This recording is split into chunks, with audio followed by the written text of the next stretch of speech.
justicia, paz y gozo en el Espíritu Santo. Y algunos pueden decir, bueno, pero es que si yo no como, pues me voy a morir. Es cierto, si no comemos no vamos a morir. Si no comemos la palabra no vamos a morir. Porque vamos a padecer necesidad, vamos a padecer muchas cosas. Pero ¿sabe qué? El reino de Dios no es comida ni bebida. Ahora, ¿cómo es esto? Él me dice a mí, en Mateo capítulo 6, versículo 33, mas buscad primeramente el reino de Dios y su justicia. Y todas estas cosas os serán añadidas. Y aquí me dice, porque el reino de Dios no es comida ni bebida, sino justicia, paz y gozo en el Espíritu Santo. Hermano, porque el que se acerca a Dios, crea que le hay, dice la palabra. Crea que le hay. Muchas personas se acercan a Dios y piensan que Dios lo van a palpar, lo van a tocar, lo van a agarrar. No, el que se acerca a Dios, crea que le hay.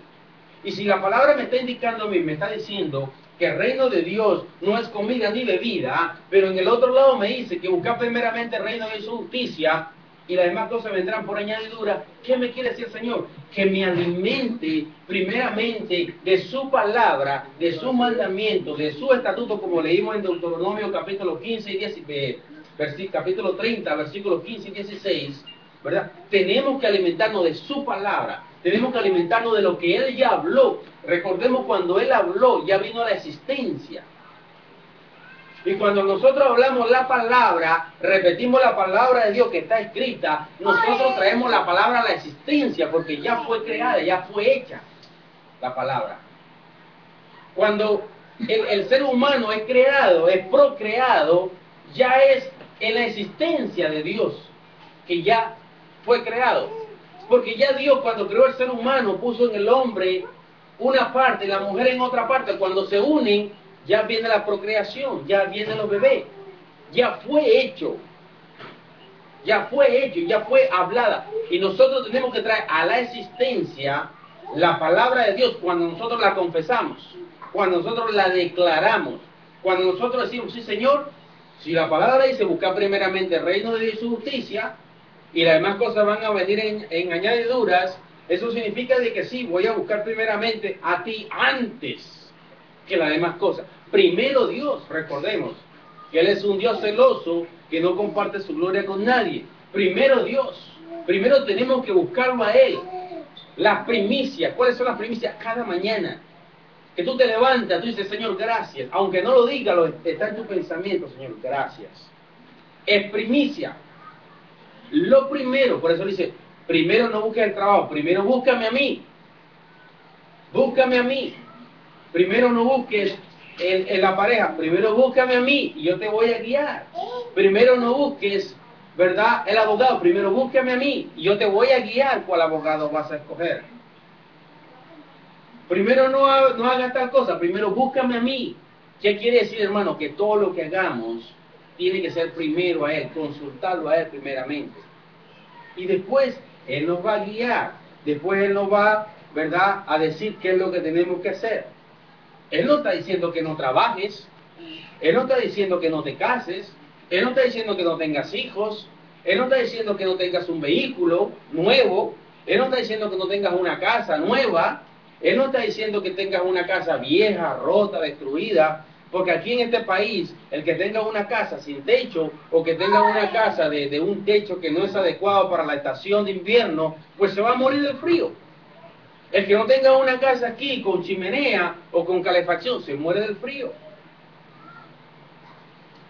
Él no está diciendo que no la tengamos. Él está diciendo, búscame primeramente a mí y yo te voy a guiar qué es lo que tú necesitas. Y todas estas cosas os serán añadidas. Hay personas, hermano, que Dios en su misericordia ni siquiera tiene que buscar. Él viene y se las añade así sin nada. Llegó una bendición y de repente usted está esperando un carro y de repente alguien viene y le trajo un carro. De repente usted estaba esperando, hermano, una bolsa de pan. Señor, no tengo nada que comer, pero ya me alimenté. Algunos pueden decir, Señor, ya me alimenté, tengo la barriga llena, aunque las tripas se me estén retorciendo. Eso no es la realidad. La realidad es creer de que Él va a suplir, de que Él va a traer las cosas, aun cuando no las vemos. Vamos a la realidad. No significa de que yo voy a comer la palabra de Dios y mis tripas están retorciéndose de hambre. No. Es estar consciente, sí Señor, no he comido, pero ¿sabe qué? Tú vas a suplir. Yo voy a creer en tu palabra. Sí, si estoy ayunando, hay una razón por cual ayunar, pero si no estoy ayunando, hermano. Entonces, Dios, buscarlo primeramente a Él. Si Dios movió al cuervo, ¿verdad? Cuando Elías huyó y se metió en la cueva y mandaba al cuervo y le llevaba comida, ¿verdad? En la mañana y en la tarde carne y tortas y de pan y todas esas cosas, hermano.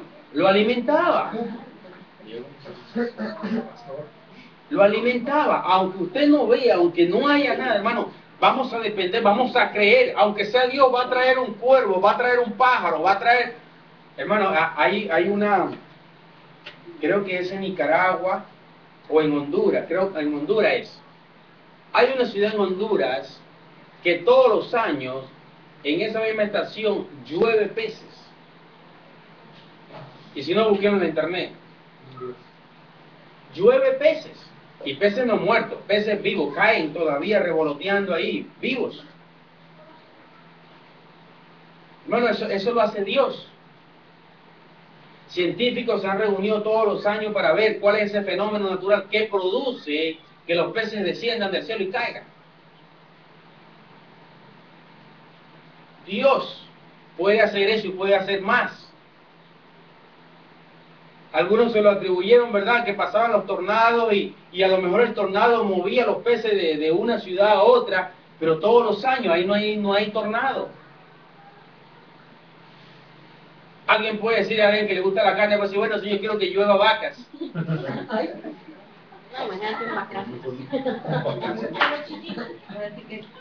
Bueno, Dios es tan poderoso que Él nos dice, no os preocupéis, no os afanéis por lo que habéis de comer, por lo que habéis de vestir, ¿verdad?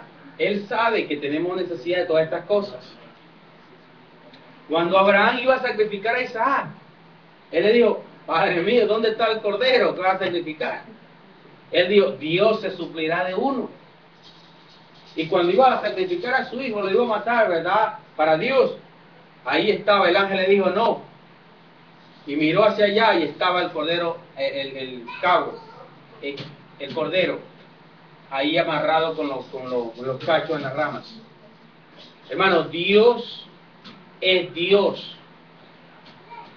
Hermano, si Jesucristo con unos panes, nuestro Señor con unos panes multiplicó, le dio a 5,000 hombres, como a 5,000 dice la palabra, sin contar las mujeres y los niños. Supongamos que un hombre tenga su mujer y tenga por lo menos 2 niños. Son 5,000 hombres, 5,000 mujeres, son 10,000. Y dos niños por cada familia, son 20,000. Ahora, pueden haber familias que hayan tenido más de 2 niños. También pueden haber que hayan personas solteras, pero ¿sabe qué? No importan los números. Lo que importa es que Él con unos peces multiplicó, ¿verdad? Y hizo el milagro. Eso es lo que importa.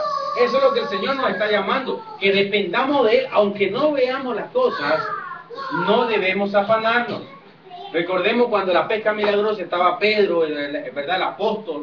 El apóstol que era violento, el apóstol que, el hombre de una fe violenta era Pedro. ¿Verdad? El hombre que el Señor decía, hagamos tal cosa, Pedro, sí Señor, era el primero que decía, sí, hagámoslos. ¿Me entiendes? Y de repente venía el apóstol, hermano, con todos los demás. Venían ya rendidos porque no habían pescado nada. Y el Señor dice, tira la red. Dice, ya hemos estado cansados de trabajar, cansados de abrir los negocios, cansados de buscar una casa, cansados de buscar un apartamento, cansados de mis hijos. Estamos a veces cansados de tantas cosas. Cuando el Señor nos dice, buscad primeramente el reino de Dios y su justicia, y todas estas cosas, o estas cosas, os serán añadidas. ¿Qué necesitas? Una pareja, un esposo, una esposa, una novia. Busca primeramente a Dios y Él te va a guiar. Ahora, ¿por qué Él nos dice todas estas cosas? Porque ya nosotros no nos pertenecemos a nosotros mismos. Ya no tenemos ese libre albedrío de hacer lo que se nos quiera venir en gana hacer. No. Vamos a comprobarlo con la palabra. Vamos a 1 Corintios, capítulo 6, versículos 19 y 20. Miren lo que dice la palabra. Entonces, el Señor nos dice a través de esta palabra que ya este cuerpo no es mío, ya no es suyo. Si usted ya ha aceptado a Cristo como su Salvador personal, si ya usted ha declarado al Maestro, ha creído en su corazón, ya usted no le pertenece a usted, ya usted no puede decidir, yo voy a hacer esto, voy a hacer aquello porque me da la gana. No, hay que consultar, hay que buscar primeramente al Señor y decirle, Señor, ¿será que puedo hacer esto, puedo hacer aquello? ¿Qué dice 1 Corintios capítulo 6, versículos 19 y 20? Dice, ¿o ignoráis que vuestro cuerpo es templo del Espíritu Santo, el cual está en vosotros, el cual tenéis de Dios, y que no sois vuestros? ¿Se da cuenta? Ni el Espíritu Santo es nuestro, ni el cuerpo ya es nuestro, porque ahora nuestro cuerpo es templo y morada del Espíritu Santo.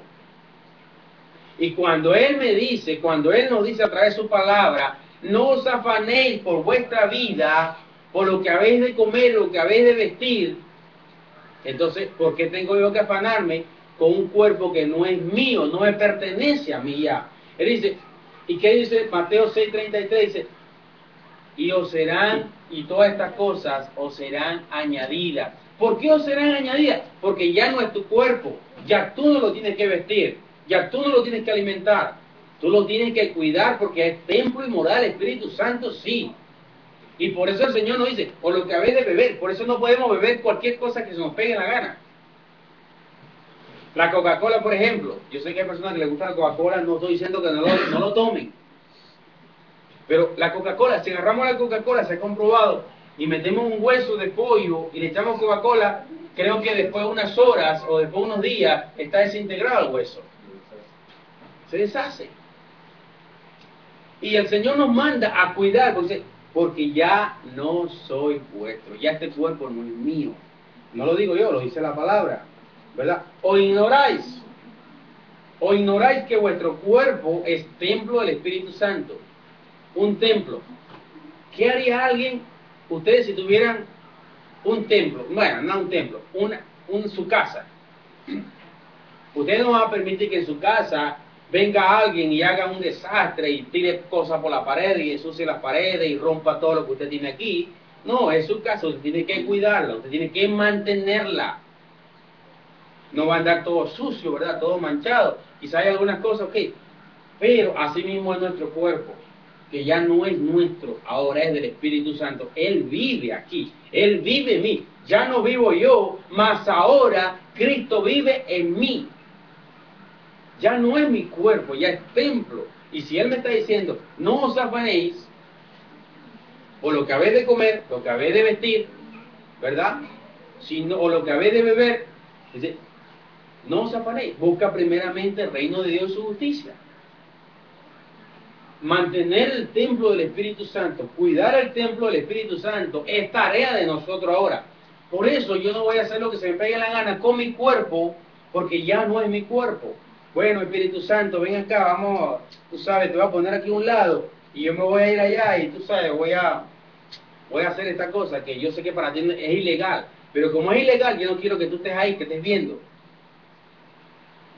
No, hermano, ya es templo del Espíritu Santo. No voy a permitir que el enemigo ahora venga y dañe. Él no se va a enseñorear de mí. Yo me voy a enseñorear de él. El pecado está a la puerta. La tentación está en la puerta. Pero no voy a permitir que la tentación, que el pecado, venga y tenga cabida en el cuerpo, que no es mi cuerpo, sino es templo y morada del Espíritu Santo. Por eso no tenemos que ignorar esta palabra. Entonces, como ya no es mi cuerpo, el Padre me dice, ¿sabes qué?